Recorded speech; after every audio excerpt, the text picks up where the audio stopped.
Chat NM dan korban lainnya udah beredar. Serem oi 15M. Ayo kak, jangan bela pemerasan. Oke. Ya, gue udah tahu tentang hal itu ya. Itu satu. Dan kedua, dari live-live gue yang kemarin, bahkan sebelum Nikita ditahan, gue juga udah pernah bilang berkali-kali di live, kemungkinan besar akan ada penahanan di tanggal 3. Ternyata benar, diundur 1 hari tanggal 4 ya.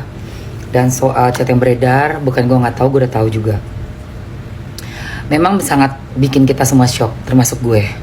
Sangat shock. Karena siapapun orangnya, kalau tindakannya itu menurut gue bisa merugikan orang lain ya, dan apalagi melanggar hukum yang ada di negara kita, itu tidak akan pernah gue dukung hal tersebut. Oke. Tetapi chat yang beredar itu baru sepotong. Gue pengen lihat dari awal chatnya, pembicaranya seperti apa sampai akhir. Seperti apa. Dan apabila udah lengkap chat dari awal sampai akhir, gue pengen tahu para ahli-ahli menilai chat tersebut, apakah memang bisa langsung diputuskan, divonis bahwa itu adalah pemerasan atau tidak. Apabila divonis bersalah ya, sepatutnya memang mendapatkan hukuman yang setimpal dengan perbuatan. Kenapa? Karena hukuman itu akan menjadi efek jerah, pembelajaran buat kedepannya, contoh juga buat yang lainnya untuk tidak melakukan hal yang sama. Seperti itu ya. Siapapun lah yang melakukan hal-hal yang melanggar hukum, yang tidak baik, maupun dia sahabat aku sekalipun, maupun dia keluarga aku sekalipun, pasti tidak akan aku dukung.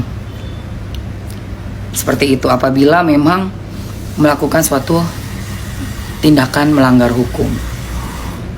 Harus ada efek yang membuat jerah, sadar, lalu bisa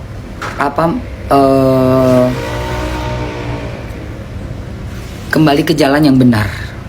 Seperti itu.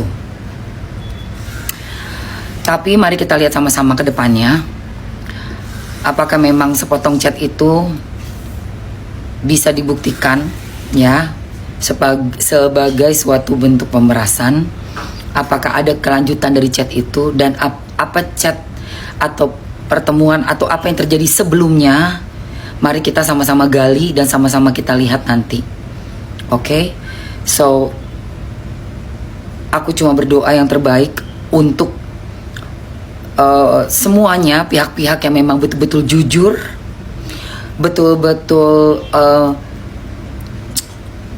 melakukan semua demi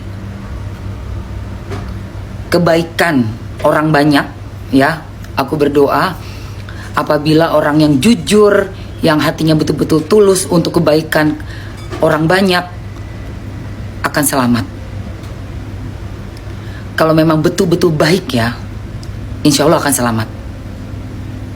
Itu yang aku doakan. Dan apabila sebaliknya orang itu kelihatan baik tapi sebenarnya zolim, sebenarnya tidak baik, banyak merugikan begitu banyak orang, aku berharap bisa mendapatkan hukuman atau azab yang setimpal dengan perbuatannya. Cuma itu sih. Oke? So let's wait for the next episode of Tragedi Skincare.